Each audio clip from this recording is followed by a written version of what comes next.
Welcome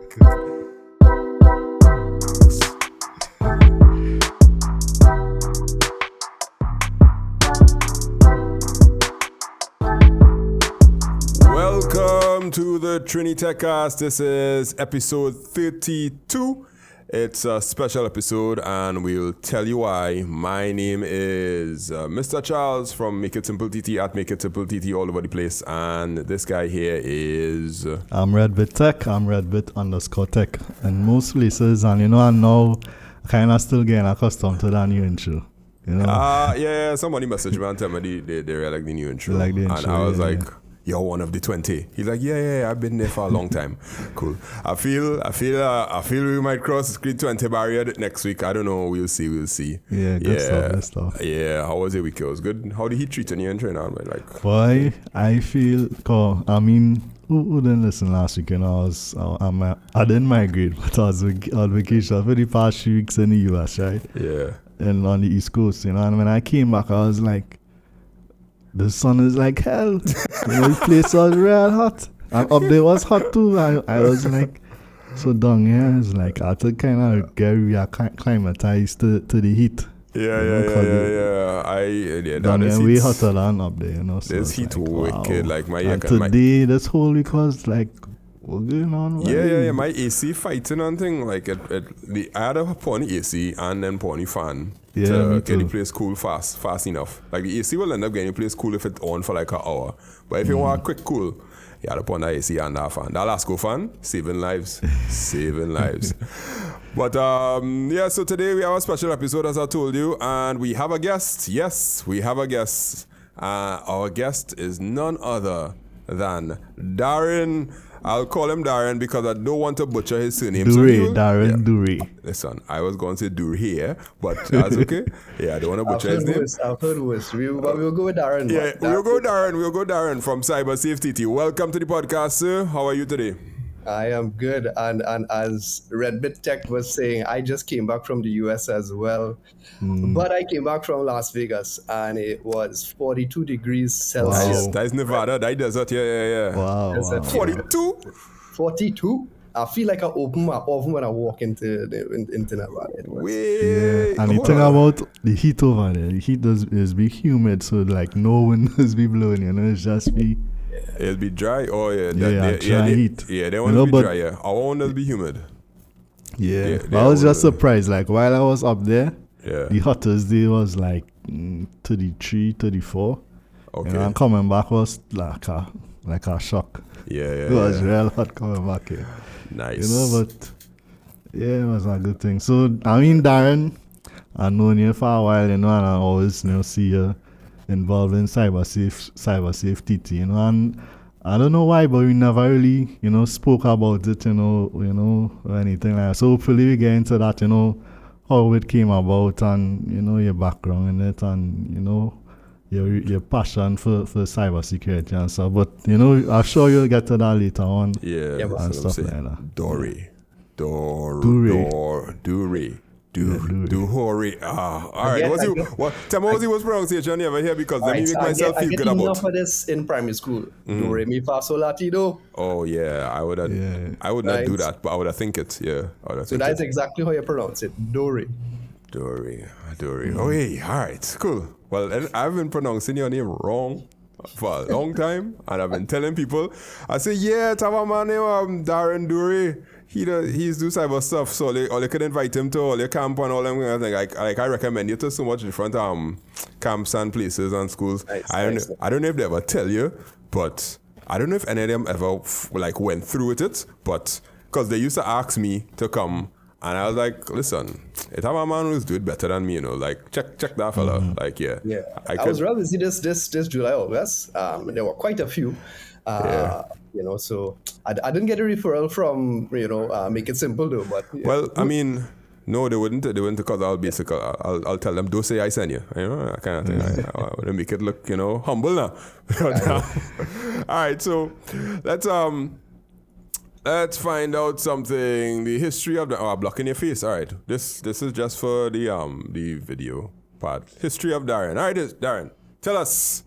what got you into technology? Why you got into technology? How you got into technology? Anything you want to say? First computer, first time on the internet, first whatever. Yeah, not first kiss, but yeah. Well, I was not supposed to do IT, believe it or not. When I graduated and went into university, the intention was to do actuarial science. And Because you wanted that paper.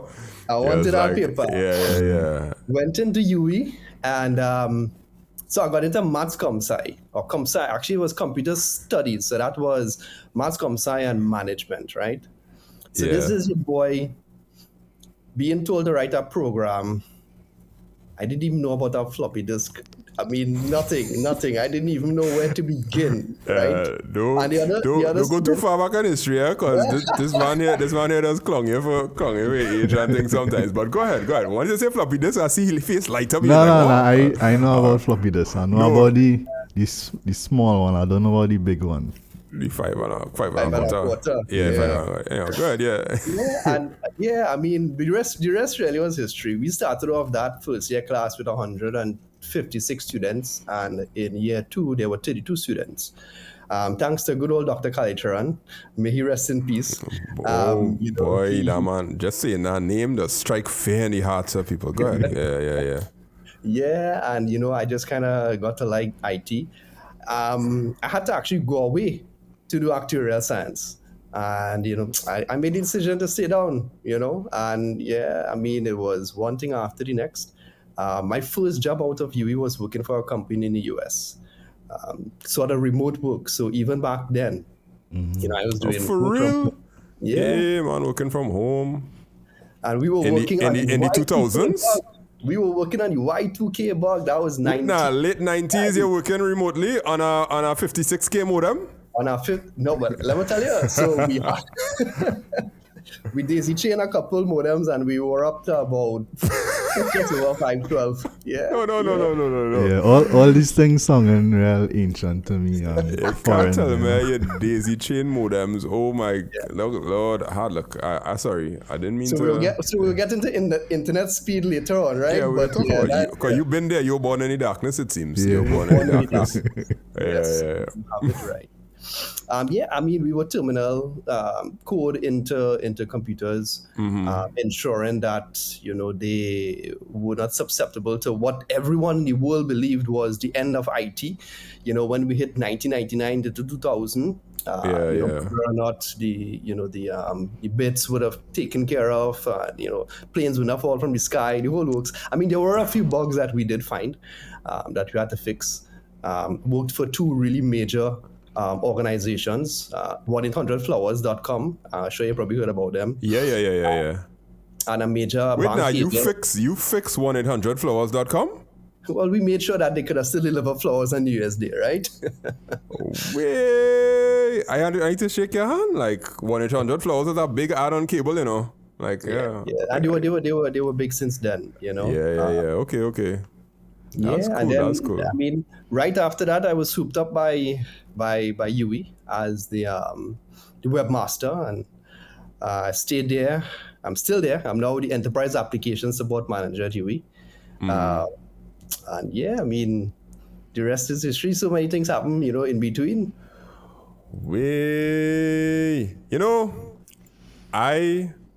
I would have started to get into technology in like 2001 or 2002, because that's when I now started like university and thing. And right. They back in then they used to have this thing called a T1 connection, right? And everybody used to want to get a T1 connection. A T1 connection is basically 1 megabit, essentially. And but everybody using 56K modems.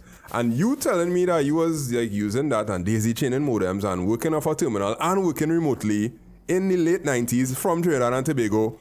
That the first thing that stunned me one time. That there's somebody who worked remotely in Trinidad in the late 90s. Because right now, there are a few people who starting to work remotely, and people like, that's the future. But you do that 20-something years ago?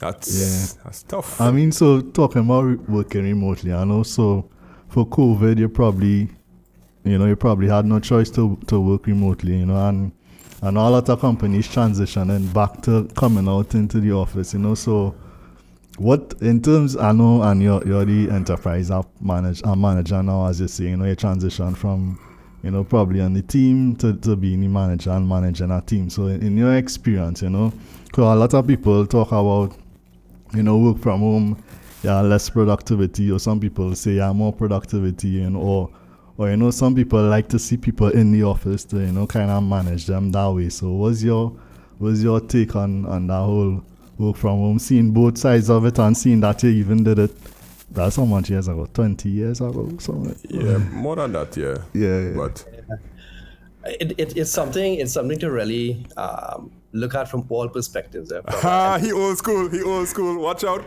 kids. Watch out, Employee kids. You're gonna get buff now. No. So my thing is, we did a lot during COVID. We, as in the IT department, I think we showed the university that we could pretty much run offsite. But what we didn't have during that period really was any sort of major creativity. We were operational, as with many other companies, and I think this is probably where you would get the conversation going. So operationally wise, you could probably do every single thing remotely from an IT perspective once you have the facilities. But major projects, new initiatives, that ability to collaborate and kind of be one-on-one with somebody, just walk into the office and, hey, about that idea, it's a lot easier to do it face-to-face. So there are times when you might see, hey, we probably need to come into the office for the next couple of weeks to trash out the ideas for this project, and when we get it done, we could operationalize it remotely. And I think that is what we have to do, in terms of figuring out where we sit with it. I mean, I was thinking about our office space, and Mr. Redbit here would have a fair idea as to what that office space was. And a few years ago, we were looking at a new building, and I was instrumental in the design of new building and everything, right? Yeah. Now, it never came to pass because of funding, but I'm glad that it didn't, because we would have had this brand spanking new building with brand spanking new offices that did not foster the new world of work. All right, So right. the way I see it, you come to the office, no one actually has your own desk. You have a space that you can plug into your laptop to, and you can connect it and you do your work. You have collaboration spaces. Right, yeah. So I kind of see that as the new world of work. So one of the things with respect to remote work is the split, right? So there are 5 days of the week. Are you 3 days in the office, 2 days home, or 2 days in the office, 3 days home? You gotta pick a side. I would be the 3 days home, 2 days in the office kind of fella. All right, okay. And for those 2 days in the office, is it Monday and Friday, middle of the week, anytime that you want, or those 2 days should be strategically placed? I think that ideally those 2 days should be back to back, because just based on the nature of work I see you having to do in the office, you will want continuity. You may not necessarily want to have too much of a spread in between. Think of it, if you have the Monday and Friday, you're still, limited by your 9 to 5 or 8 to 4, and traffic, which will then cut down by 2 or 3 hours depending on where you're coming from, right? Yeah. So your physical presence in your office is going to be limited. So, I think the back-to-back issue would probably help with continuity and the purpose as to why in the office. You're not going in the office, trust me, on those 2 days to do meetings about, or accomplish things that could have probably happened via email, right? Yeah. You're going there to really be creative, to try to be strategic, to have your planning sessions for, the next week or so. So, you really wanted to be as productive as well. You will probably not be behind a screen during those 2 days if you're doing it right. Because you're talking about what needs to get done. Yeah, the intangibles. What problems you're encountering, and when you get back home behind the screen, then you troubleshoot, you do whatever, and you ping, you have your little team meeting or Zoom meetings or whatever it is.